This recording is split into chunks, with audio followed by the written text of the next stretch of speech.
उद्धव ठाकरेंची शिवसेना खरी की एकनाथ शिंदेची हा मागच्या 4 वर्षातल्या महाराष्ट्रातल्या शिवसेनेच्या कार्यकर्त्यांच्यातला एक महत्वाचा गहन प्रश्न होता.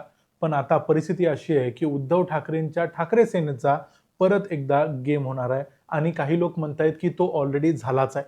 तर नेमकी परिस्थिती अशी आहे की ठाकरे सेनेचे 9 खासदारांपैकी 6 खासदार हे नॉट रिचेबल आहेत.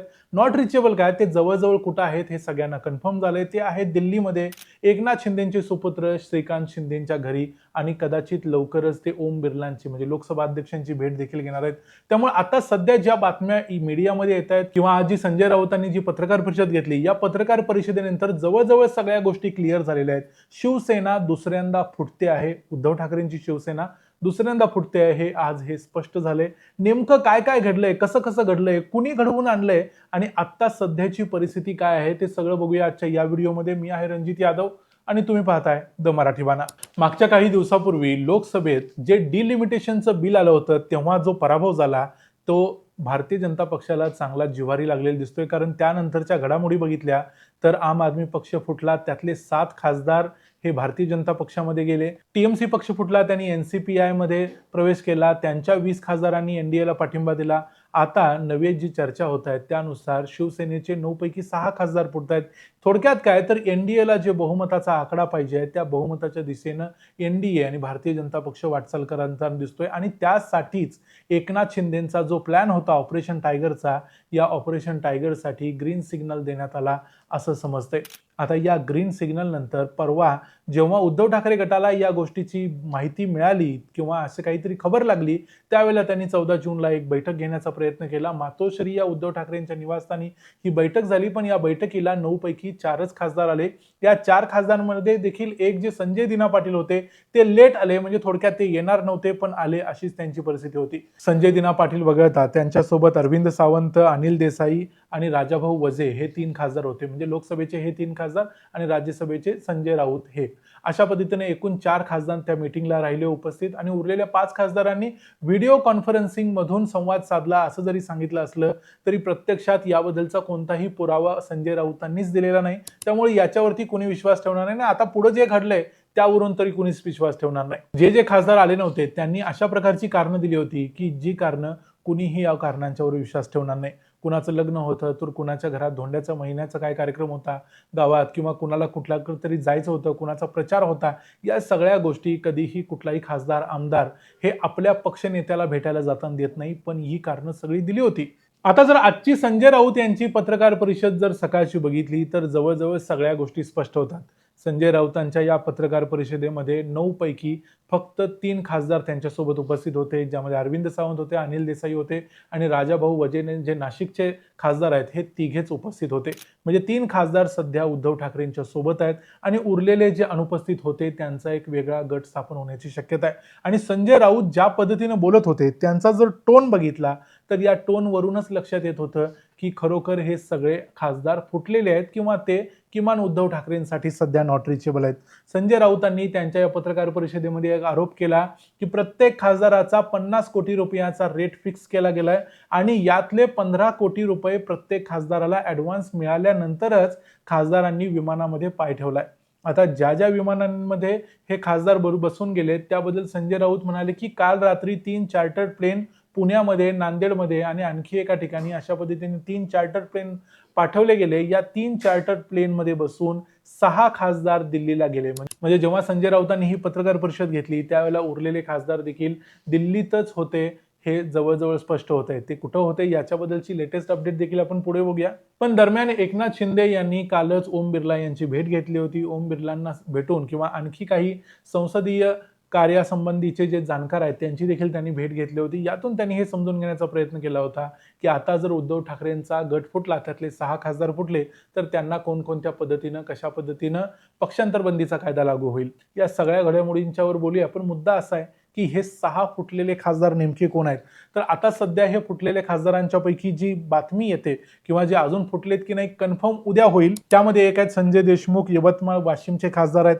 संजय दिना पाटील उत्तर मुंबईचे खासदार आहेत. हे खरं तर रविवारच्या मीटिंगला उपस्थित होते पण आता सध्या ते ठाकरे गटाबरोबर नाही आहेत. तिसरे आहेत नागेश आष्टीकर, हे हिंगोलीचे खासदार आहेत. संजय जाधव परभणीचे खासदार आहेत. भाऊसाहेब वागचौरे हे शिर्डीचे खासदार आहेत आणि ओमराजे निंबाळकर हे धाराशिवचे खासदार आहेत. आणि आपल्याला माहिती आहे की ओमराजे निंबाळकर तर स्वतःला निष्ठावंत म्हणून घेतात आणि त्यांची एक केसचा निकाल देखील काल पुण्यामध्ये लागणार होता, पण तो लागला नाही. आणि याबद्दल संजय राऊतांनीच आरोप केला की त्यांच्या केसचा निकाल यासाठीच लागणार नाही की जोपर्यंत ते एनडीए मध्ये जाणार नाहीत किंवा शिंदेच्या गटात जाऊन एनडीएला पाठिंबा देणार नाहीत तोपर्यंत त्यांचा निकाल पुढे ढकलला जाईल. म्हणजे त्यांच्या वडिलांच्या हत्येचा जो खटला होता तो. या पत्रकार परिषदेत संजय राऊतांची जीभ घसरली. त्यांनी भ वरून एक शिवी देखील दिली सर्व खासदार जे जे फुटलेले आहेत किंवा फुटण्याच्या मार्गावर आहेत त्यांना. पण यातून आता काय निष्पन्न होणार हे देखील स्पष्ट होत चाललंय, कारण संजय राऊतांच्या भाषेवरूनच लक्षात येते की कदाचित हे सगळे खासदार ऑलरेडी फुटलेले आहेत. प्रत्येक खासदाराला पैशासोबतच वेगवेगळ्या पद्धतीची इतर आमिषं देखील दाखवलेली आहेत असं संजय राऊत म्हणाले. मग आता सगळे खासदार आहेत कुठं असा प्रश्न निर्माण होतो. तर सगळ्या खासदारांच्या पैकी जर सांगायचं तर हे 3 खासदार तर संजय राऊत यांच्यासोबत पत्रकार परिषदेत होते, दिल्लीमध्ये होते. आता उरलेले जे 6 खासदार आहेत त्यापैकी असं समजते की ओमराजे निंबाळकर हे काल रात्री एका चार्टर्ड प्लेनमध्ये बसून ते दिल्लीला गेले. याच्याशिवाय आणखी काही खासदार हे पुण्यामधून आणखी एका चार्टर्ड प्लेनमध्ये बसून ते देखील दिल्लीला गेले. आणि जे नागेश पाटील आष्टीकर होते त्यांच्यासाठी नांदेडमध्ये विमान पाठवण्यात आलं होतं, ते देखील त्यातून दिल्लीला गेले.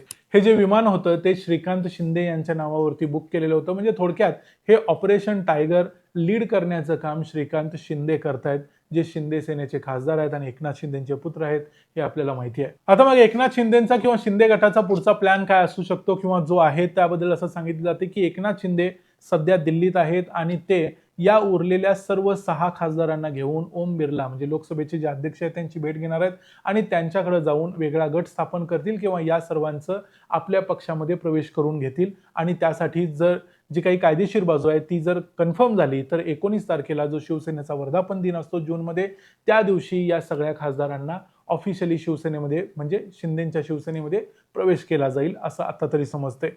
उद्धव ठाकरेच्या गटाने असं सांगितलंय की उद्या 18 जूनला संसदीय गटाची एक मीटिंग त्यांनी आयोजित केलेली आहे. ही मीटिंग संसदेतल्या शिवसेनेसाठी जी जागा दिलेली असते तिथंच होणार आहे आणि या मीटिंगला जे जे खासदार येणार नाहीत त्यावरूनच हे स्पष्ट होईल की कुठले कुठले खासदार फुटणार आहेत. आता सध्याची परिस्थिती बघता एक गोष्ट लक्षात घेतली पाहिजे ती म्हणजे पक्षांतर बंदीचा कायदा इथं लागू होतोय काय.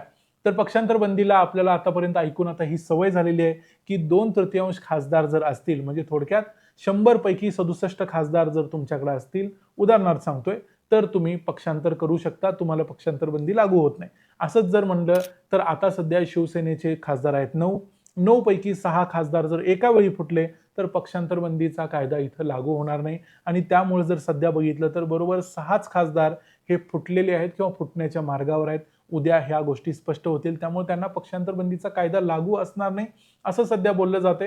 पण शिवसेनेचं आपल्याला माहिती आहे की कोर्टामध्ये एक प्रकरण ऑलरेडी पेंडिंग आहे. पण शिवसेनेच्या बाबतीत एक गोष्ट लक्षात घेतली पाहिजे की या 6 पैकी एक जरी खासदार फुटला आणि तो पुन्हा उद्धव ठाकरे यांच्या शिवसेनेकडे आला तर 5 खासदार हे पक्षांतर बंदीच्या नियमानुसार दुसऱ्या पक्षात जाऊ शकणार नाहीत किंवा दुसरा गट देखील स्थापन करू शकणार नाहीत. त्यामुळं त्यांच्या स्वतःची जी खासदारकी आहे ती जाऊ शकते. त्यामुळे झालं तर 6च्या 6 खासदार जातील किंवा 6च्या 6 खासदार राहतील.